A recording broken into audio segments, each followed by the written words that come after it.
Thank you so much for the invitation. I would have loved to have been there in person, but as Leo said, this is like the second best thing. So I really appreciate it. So I won't repeat that mouthful of a title again, but this is joint work with my longtime collaborator and longer time husband, Butch Ciatis. So I just want to acknowledge, whoops, sorry, already screwed up. First of all, I'm going to spare you most of the details that underlies this work. So if you're interested, the paper just appeared in Biometrics in December. And I also want to acknowledge the support of the National Cancer Institute in the US, a grant I have with my other collaborator, Eric Laber. So I'll get right into it. I know some people here know more about this than I do, but to get everybody on the same page, first, the notion of a treatment regime. So in clinical practice, physicians have to make decisions on treatment, and that decision-making process is often sequential in nature. In chronic diseases and disorders, there's often key decision points at various times in the disease or disorder process where a decision on treatment has to be made, and there might be multiple treatment options at each of those decisions that are feasible for a patient. And it's pretty well established, and the whole basis for precision medicine is that a patient's history is implicated in which options are feasible and which option to choose, okay? So what a treatment regime is basically a formal construct that operationalizes this process of sequential clinical decision-making. So a treatment regime is a set of decision rules where each decision rule corresponds to one of these decision points. And each rule takes individual characteristics, history as input and outputs a recommended treatment option from among those that are feasible for the patient. So you could think of it like an algorithm for treating an individual patient. And so what is a SMART, a sequential multiple assignment randomized trial? Well, just like the conventional randomized clinical trial is the gold standard for obtaining evidence on treatment effects, for treatments that are given at a single point in a disease process. The SMART is the gold standard for evaluating treatment regimes and more generally sequential treatment. So a SMART involves multiple stages of randomization where each stage corresponds to one of these key decision points. And the treatment options that are available at each stage for randomization can depend on past history of a patient. And the design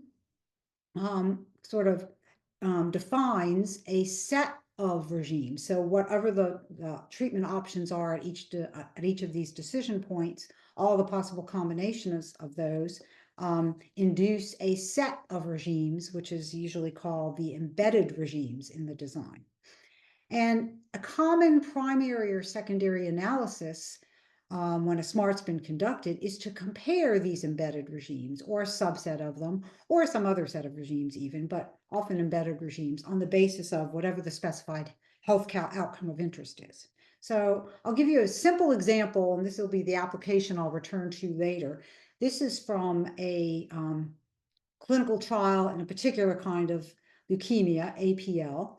And this trial was actually conducted probably 20 years ago. It was not meant to be a SMART. Back then, they used to do a lot of trials in these hematological cancers where they did involve subjects being randomized at more than one point. But it was the reason they did this was mainly to make the best use of resources, like two trials in one. But it turns out that these trials could actually be viewed as SMARTs. So this is one such trial.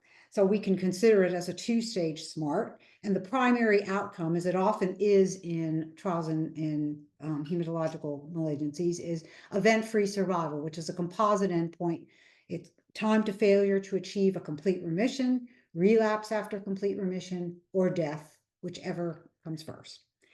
And in the trial here, this is a schematic. These blobs are points of randomization. Subjects underwent induction therapy. And at that point, if they completed induction therapy, they were admitted into the trial and randomized to two types of consolidation therapy.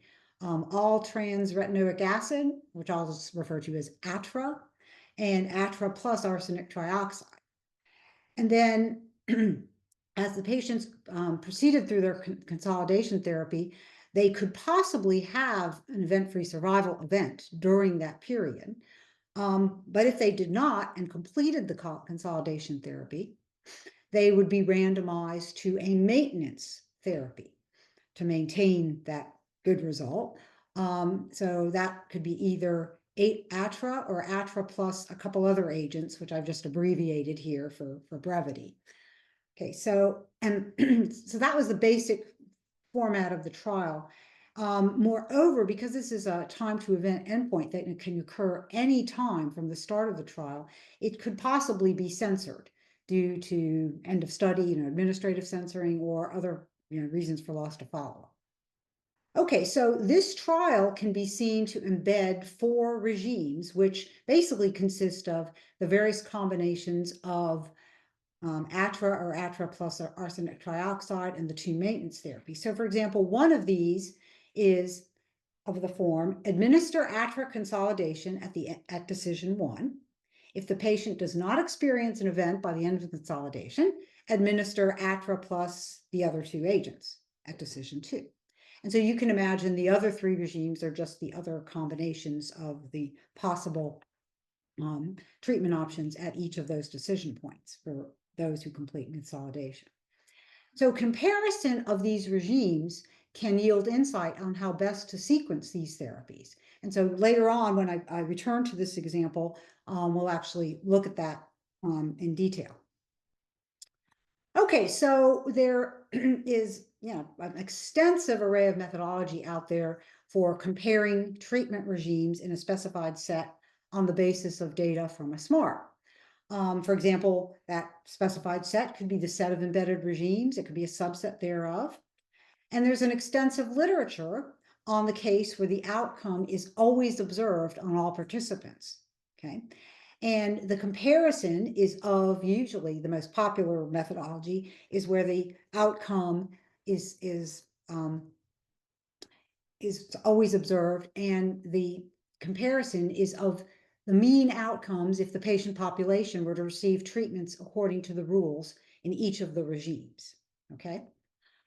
Now, there's also a growing literature when the outcome is a possibly censored time to an event. And there, the interest might focus on comparison of the event time survival distributions associated with each regime. That is, the survival distribution if the patient population were to receive treatments according to the rules in each regime in the set. And I will be more specific about this shortly. Now, there have been some log-rank-type tests for comparing survival distributions in SMARTs proposed previously in the literature about, a little over 10 years ago. These, however, have some limitations and there's some technical issues with them. So I will be discussing those later after I introduce our proposed method. So what we set out to do was, at least the first method there by Kudwell and Wahed, was restricted to a particular 2-decision SMART design. And so we wanted to develop a general log-rank-type test that could accommodate any SMART design with any number of decision points and numbers of treatment options at each of those, but also would allow for some of the things people often want to do in the analysis of any clinical trial, perhaps do some sort of covariate adjusted analysis to take advantage of prognostic patient characteristics to gain power. And as it turns out, our method can also be used with observational data, but I'm not going to discuss that today. So that was our goal. So let me tell you about how we went about it. So here comes now slides with notation. So first of all, I just want to set the stage for what is a treatment regime in the case where you have a time to event outcome that could possibly be censored. Okay, so let's be generic about it. We have capital K decision points, and I'll index those by little k. And there's a set of possible treatment options, script AK, at each of those decision points. And so let's define these triplets of information. At decision one, tau one is the time of decision one, which is baseline, which is time 0 for any individual. X1 is all the baseline covariate information that might be available at that time. And then A1 is the treatment in A1 received. Okay? Then for all the subsequent decisions indexed by little k, tau k is the time at which the individual reached that decision. It doesn't have to be the same for all individuals. Xk is the covariate information that accrued between the k minus first and kth decision. And then AK is the option received if there was no event between decisions k minus 1 and k. Okay. And it's customary to use this overbar notation to just summarize sort of the history of treatments, times here, and covariates. So we can define then the history at decision K. That's basically the information that would be available if a patient arrived at decision K for a treatment decision. And so obviously at the first treatment decision, the information available is the time of that decision, which is in fact 0. That's a little redundant, but just to make the notation all match up across all the decisions. And X1 is the baseline covariate information. And then at the subsequent decisions, if there's no event by decision K, what would be known at the time of the kth decision is all the times of those decisions up to that kth decision, all the accrued covariate information, and then all the previous treatments that were administered. Now, if in fact the event did occur at some time t between the j minus first and jth decision points, then where j is less than or equal to k, at the current decision point, then what you would know at that time is everything that came before that up to the j minus first decision point, and then the actual time of the event. And as I said, not all treatments that are available at any decision point are feasible for all patients. Some may be contraindicated for certain histories. So we'll let CK of HK denote the possible subset of AK of the options that are actually feasible for an individual with history HK. Okay, so just to give an example of this, here's another SMART. This SMART is a little more complicated in that individuals are randomized to 2 treatments up front, 0 and 1 at the first decision point. And then they proceed along. The event could occur at any time.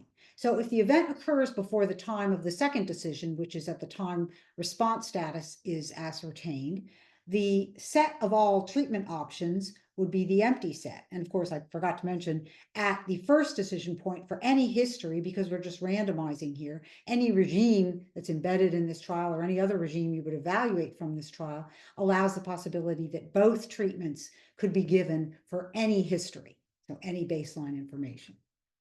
Now, if a subject does reach decision 2, the time of response status is ascertained. Notice here that the responders and non-responders are randomized to two possible options, and the distinct options among those are treatments 2, 3, 4, and 5.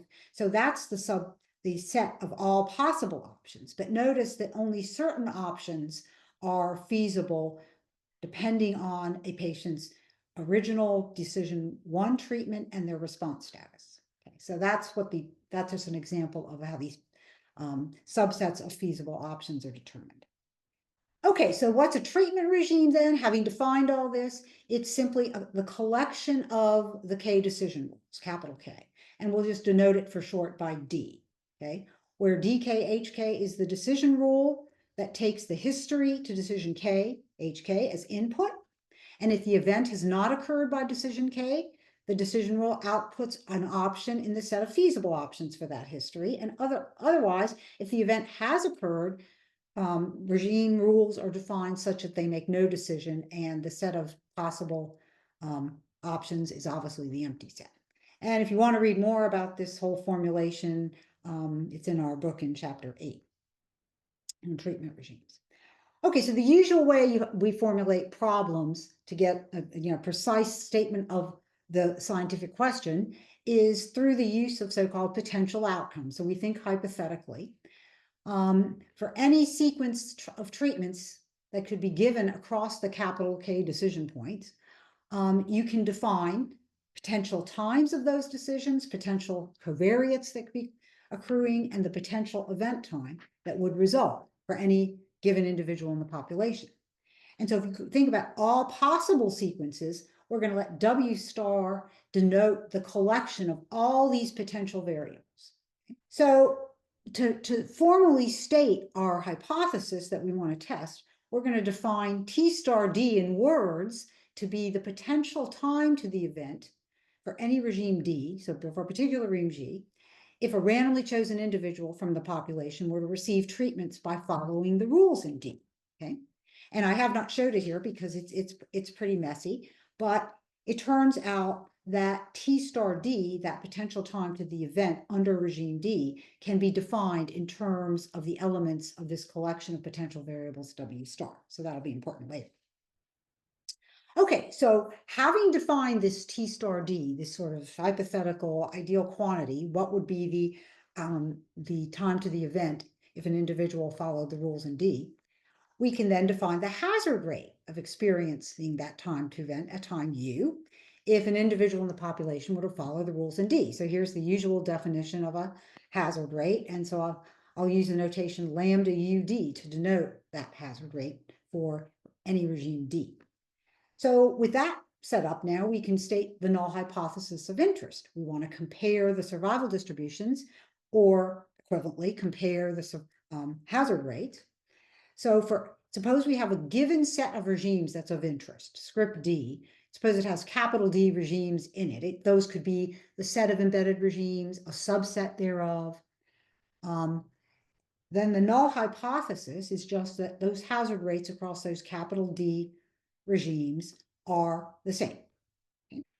Okay, so if you're familiar with the standard log rank test in just a conventional clinical trial or other setting where there's just a single decision point where you're just comparing treatments on the basis of a time to event outcome, single treatments, it turns out that that log rank test can be viewed as arising from making a proportional hazards assumption. So we thought, why don't we do the same here? So let's make this proportional hazards assumption. So for the jth regime in my set, I'm going to write it as some reference hazard. This is the hazard for that regime. Reference hazard times this exponential, depending on this parameter beta j. So here, and that's for j equal d 1 to d minus 1. So lambda 0 here is the hazard rate for the dth regime, the capital Dth regime in my set, which we're taking to be the reference. Now, it's critical to appreciate that we don't necessarily believe that this proportional hazards relationship holds. In fact, it can't hold under departures from H0, because suppose you had two regimes that started with the same treatment, but then gave a different treatment at the second decision point, right? So the hazards would be the same up until that point.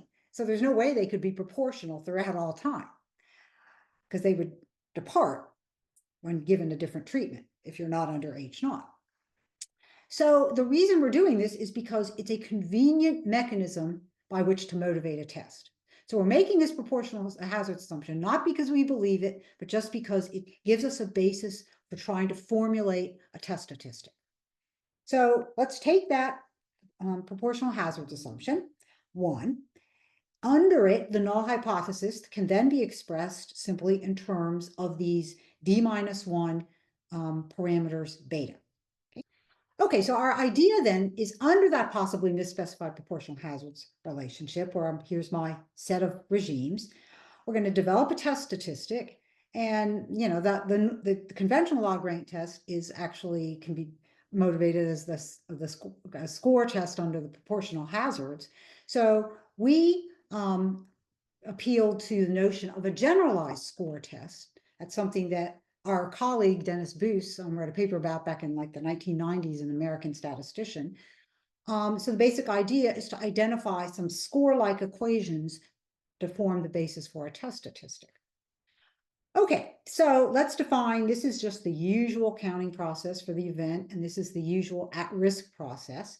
And let's just define capital lambda 0u to be the cumulative hazard rate for the reference regime. Then these two expressions here, these expectations, are well-known expressions in the survival analysis literature, right? And could be viewed as defining a sort of set of estimating of functions for a statistical model for this situation, which in the literature has been referred to as a dynamic regime marginal structural model, where the unknown quantities that need to be estimated in this model defined by these expressions are the unknown cumulative hazard and then the betas. Okay? So looking at this actually suggests that things that look like this and this could be the basis of estimating of functions for those unknown parameters. So, cutting to the chase, the result is, let's take the null hypothesis to be true. If we could observe the time to event under each of the regimes, dj for j equal 1 to d, for each of the n subjects in a SMART, which of course we can't, but let's assume we could do that, then those estimating functions, if you solve them, lead to what you could view as a set of score equations. The first one, actually, you can isolate the hazard estimator here, and then the rest of them, d minus one of them, look like this. And I've introduced this weight function that will be important later, but just kind of ignore it for right now. Okay, so notice here that that same quantity appears in the second set of equations. So we can substitute it in here and end up with a set of d minus 1, we'll call them scores that look like this, sort of score equations, and associated with those betas that comprise our null hypothesis. And so we can collect those into a score vector, right? So that, following this generalized score test kind of framework, that suggests formulating a test statistic, which I'll call Z star, where you'd have to figure out what is the suitable covariance matrix that goes in the middle here. Okay? All right, this is all very nice, right? But the catch is that you can't observe T star DJ for all D regimes on each subject. A subject in a SMART is going to be randomized up front to one of the options. They're going to proceed through the trial and end up having an experience in the trial by virtue of the options to which they were randomized that is only consistent with, one or two regimes that are represented in the trial. So you're not going to be able to observe all of these potential outcomes for a single individual. So if we're going to make any progress, we're going to have to be able to relate these idealized score equations in this ideal potential outcome world to the data we actually get to see. So what are those data? So we can characterize them like this. So first, we'll let kappa be the number of decision points reached before the event or censoring occurs. Okay, and that's observable on any individual. Of course, we observe all the times to the decisions, and so on, but we also will observe the time to the event or censoring, whichever comes first. And of course, we can record that in a variable delta that's 1 or 0, depending on whether U is an event or censoring time.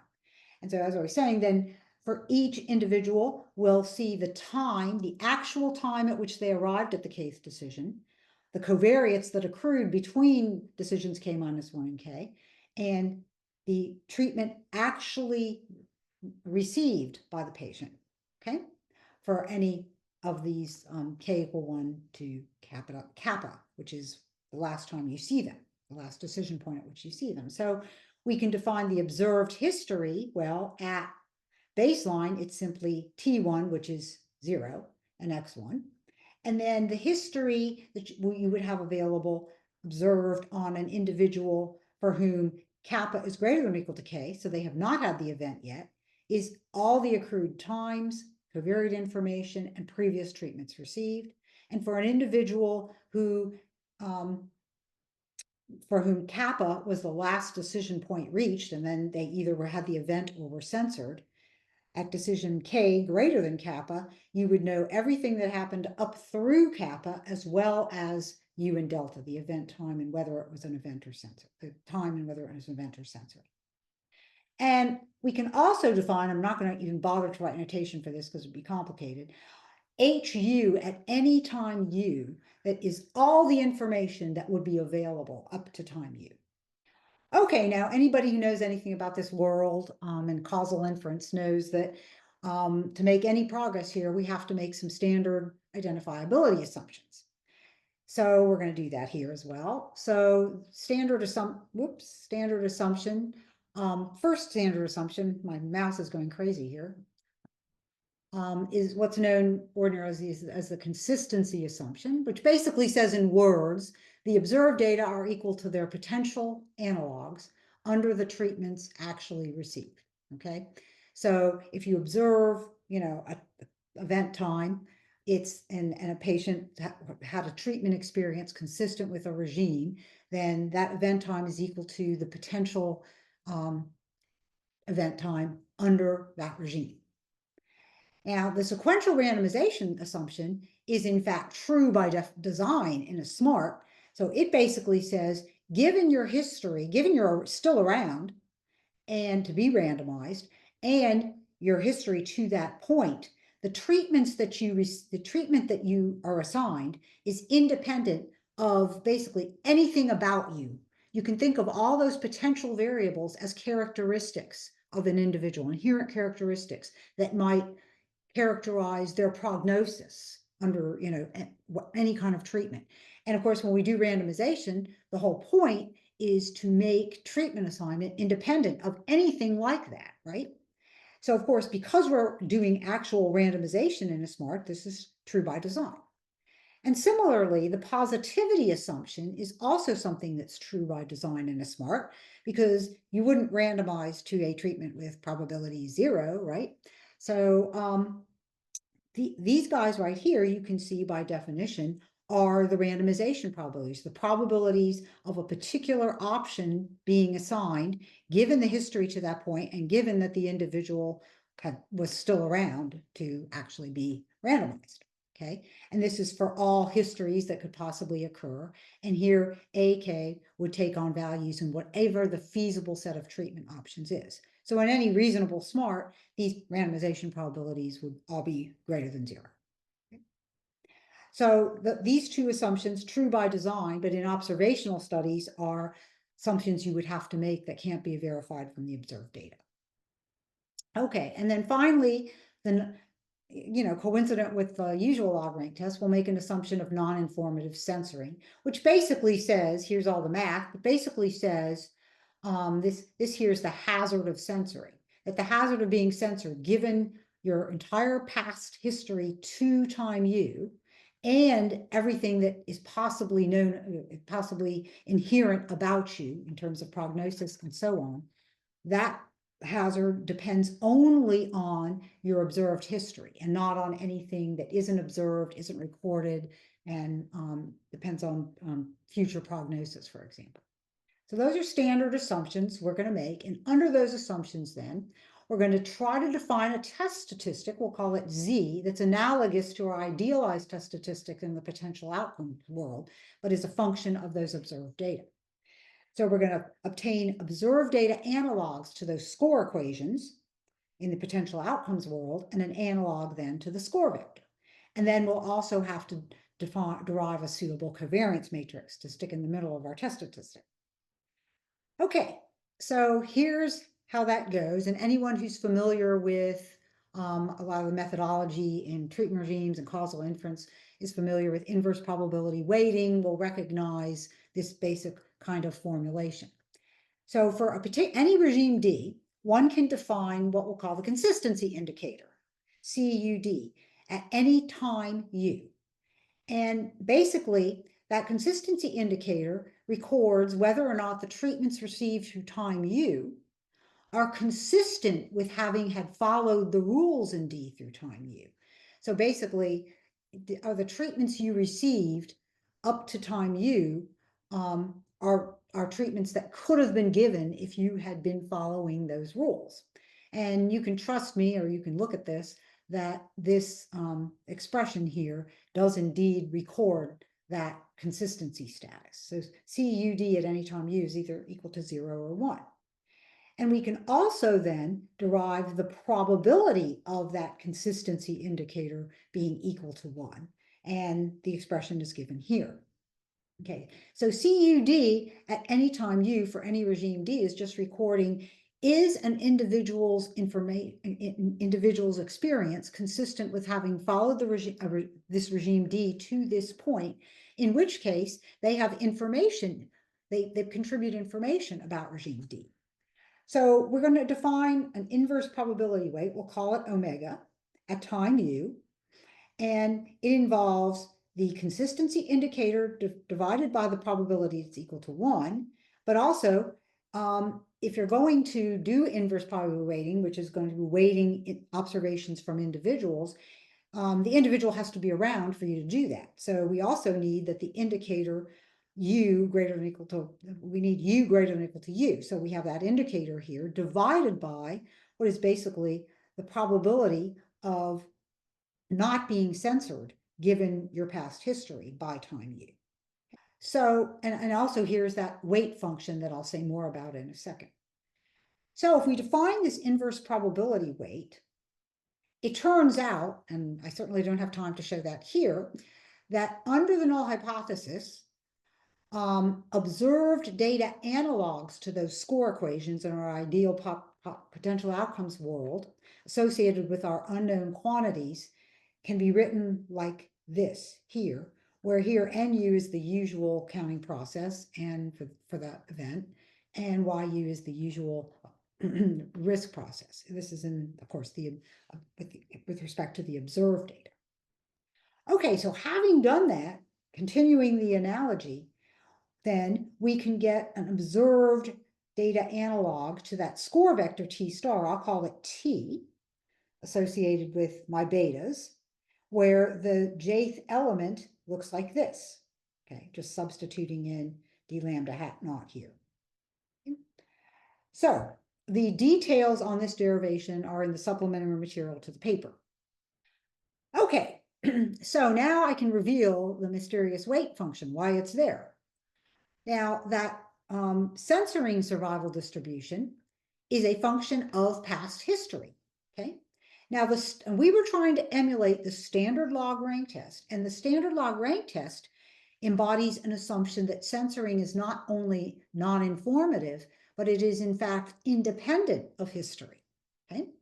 So if that were the case here in my notation, that would mean that that survival distribution for censoring could be written simply like this. It's just a function of U.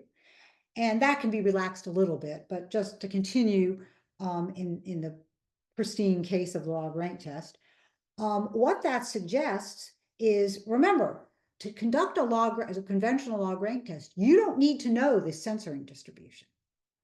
You don't need to estimate it. You don't even need to acknowledge it, right? It doesn't enter into the formulation. So we wanted something analogous to that. So in fact, if that censoring survival distribution only depends on U, we could just simply take that weight function for all J regimes equal to that censoring distribution, in which case it would just simply cancel out and we're left with weights in our score vector that do not involve the censoring distribution at all. Okay? So that's how we would choose the weights to get an analog to the conventional log rank test. So of course, now we've got our score vector, so we also need a covariance matrix. So we also, you can refer to the paper and the supplementary material, we derived a large N approximation to that covariance matrix under the null hypothesis, and it's a sandwich type estimator. Okay? So putting that all together, we have a log rank test type test statistic. It looks like this, and notice here I have a generalized inverse instead of a regular inverse, and that's because it turns out under some smart designs, in fact, smart design like the one I showed you earlier with where responders and non-responders both got randomized at the second stage, it turns out there's a dependency structure among features associated with the regimes. And that induces a dependency structure in sigma, okay? So basically, it's like you could think of them as being, linearly related. So if there's 4 regimes, you only need 3 of them, and you can get the other 4th one from that. So to accommodate that possibility, which is only true in certain smarts like that one, but not in general, our test statistic can be shown to have an approximate chi-square distribution where the degrees of freedom nu is the rank of sigma. And as I said, for most smarts, that rank is d-1. But in some of the special cases, excuse me, I just got ahead of myself, it could be something different, hence the generalized inverse. It turns out, if you know anything about this kind of world and semi-parametric theory, that there is this counterintuitive result. Up till now, I've assumed you know the randomization probabilities, which of course you do in a SMART. But it turns out that theoretically, you can actually gain efficiency and thus get a more powerful test if you estimate those randomization probabilities, even though you know them. So let's do that. So we can posit some models for them, like logistic regression models, and there's going to be really simple logistic regression models that basically, if you fit them by maximum likelihood, will yield the appropriate sample proportions in place of the true randomization probabilities at each of the decision points where randomizations are occurring. Okay, so let's denote T gamma here, gamma hat here, to be the score vector where I've substituted in those estimated randomization probabilities. So it turns out that to actually implement the more powerful test, what you can do, and this follows from semi-parametric theory, a way to implement it, is to regress each element of that score vector on the score vector for all those gamma parameters that characterize those logistic regressions and thus those sample proportions, and get the residuals from that regression. Okay, so I'll call those T hat R of gamma hat. And then you can also derive a sandwich type estimator for those, which again, I will spare you the gory details. And so you can construct a modified test statistic, I'll call it Z gamma hat, based on those residuals and that sandwich type estimator. Okay? And that will implement the more powerful test. And in fact, you can also implement covariate adjustment in the same way. So if you believe that you have functions of the histories that are strongly associated with outcome, you can gain even more power by including those in this formulation. And the way you can do that operationally is to get the residuals from the regression of each element of the score vector T gamma hat, not only on the score vector for the gammas that define those randomization probabilities, but also whatever functions of history you choose, presumably strongly associated with outcome and possibly pre-specified in the protocol if you're wanting to get regulatory approval or whatever. In any event, you can also then create a modified test statistic by the same way we just did. Okay, now, so we started doing simulations comparing to the previous methods.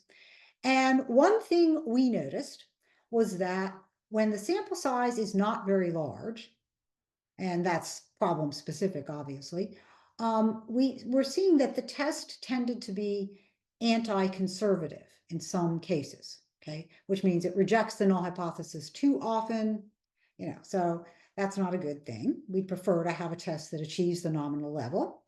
And by some investigation, we realized that that was due to the estimated covariance matrices understating the true uncertainty.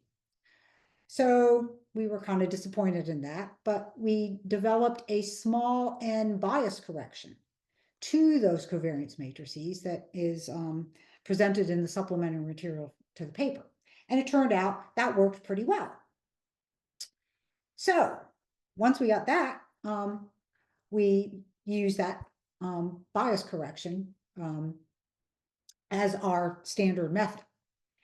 Now, comparing to the previous methods, As I mentioned earlier, the test by Kidwell and Wahed is really focused on a single type of smart design, 2 decision points with 4 regimes, where only responders to the first decision therapy are re-randomized. Doesn't allow for any kind of covariate adjustment. But what we were noticing in our simulations was that their test could be conservative or anti-conservative with apparently, we couldn't really figure it out what was going on. But sometimes it would be, no matter how large we made the sample size, it would be very conservative or very anti-conservative. And so we did some, investigating and realized that the derivation of their test statistic uses counting process martingale theory, but the score vector in their formulation, the components thereof need not be martingales with respect to their filtration. So it turned out that if the generative distribution was such that you were far from being, having something at least approximately like a martingale property hold, that's when the test could be conservative or anti-conservative. Okay, now as far as the other paper by Lee et al. Also doesn't allow covariate adjustment and was only presented in the same smart design as the Kidwell and Wahed formulation. It turned out we found that there was a misstatement in their theory because in all their simulations, their test was very conservative. And once it's corrected, it turns out their approach is subsumed by ours. Okay, so we did a whole mess of simulation studies.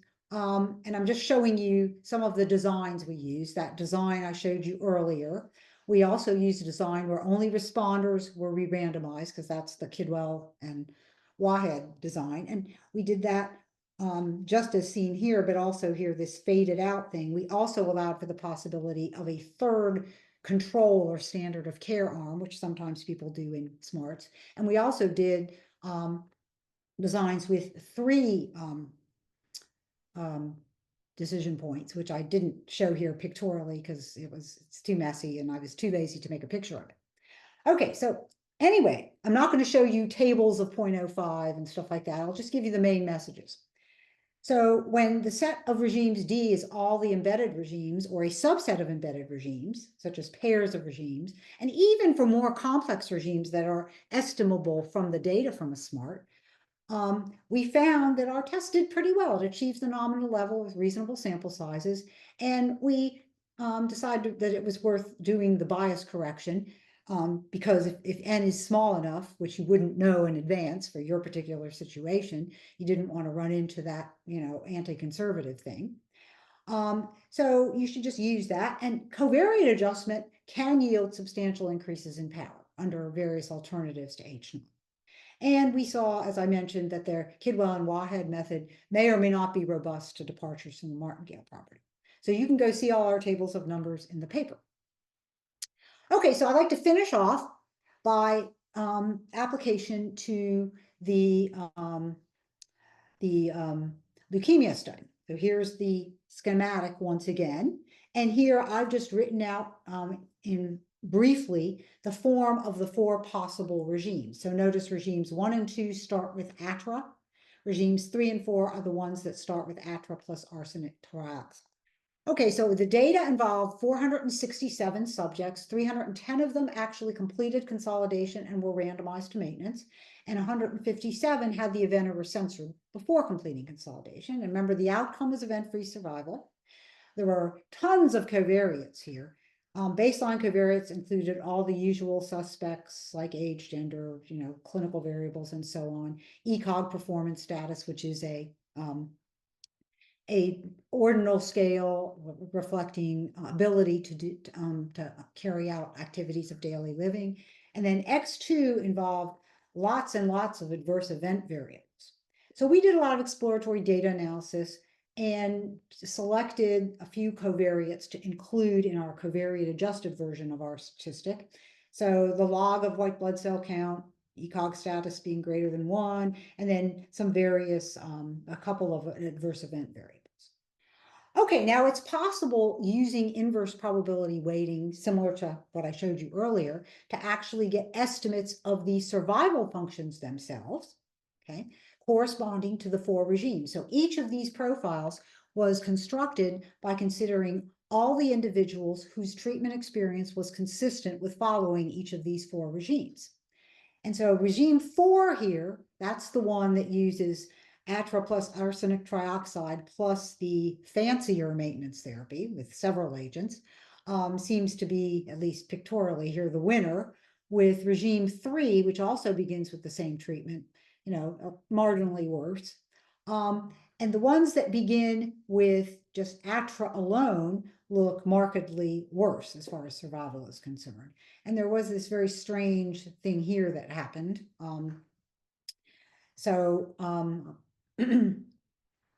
We also did analyses cutting things off here, but I'll show you the analyses with all the data going all the way out. Okay, so first of all, taking the set of regimes to be all the possible regimes, clearly they're, you don't need statistics just looking at that picture to tell you that they're very different, right? So all test statistics, and we have 3 of them. This is our test statistic with the bias correction, but with no covariate adjustment.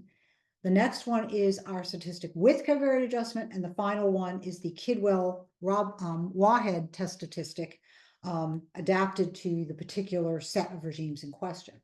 And so you can see all of those statistics overwhelmingly find very, very strong evidence that the 4 regimes are different in terms of survival hazard. Then of interest would be to compare the regimes that start with the same treatment. Because just reminding you, regimes 3 and 4 look, 3 looks a little worse, but is this a real difference? So it turns out that our test seems to suggest there may be some evidence that that is the case, whereas the Kidwell and Robbins test does not. And then as far as the regimes that start with ATRA alone, we don't find any evidence of a difference there. So the fact that we found some evidence here is kind of interesting, and it's not what was found in the original analyses of these data in the clinical paper. Now remember, they didn't do analyses with treatment regimes. They basically analyzed the first stage treatments on the basis of survival, ignoring what came next. And then they looked among those who completed consolidation, comparing the 2 maintenance options, and found no evidence of a difference due to second stage maintenance treatment, although they did conclude there were differences due to stage 1 treatment, which is clearly the case. So our analysis based on treatment regimes suggests that it might be worthwhile to undertake further investigation of the fancier maintenance treatment as a preferred maintenance therapy. So just to conclude, what we did, we derived a log-rank-type test to compare survival distributions associated with regimes in a specified set. And we tried to keep it similar in spirit and motivation to the standard log-rank test with similar assumptions and so on. And our test allows for incorporation of covariate information to gain power. And in fact, the framework we've developed here does support more complex censoring mechanisms and observational data, and that's something we need to investigate in future work. So thank you very much. And I have all the references here if you're interested in following up on anything I said today.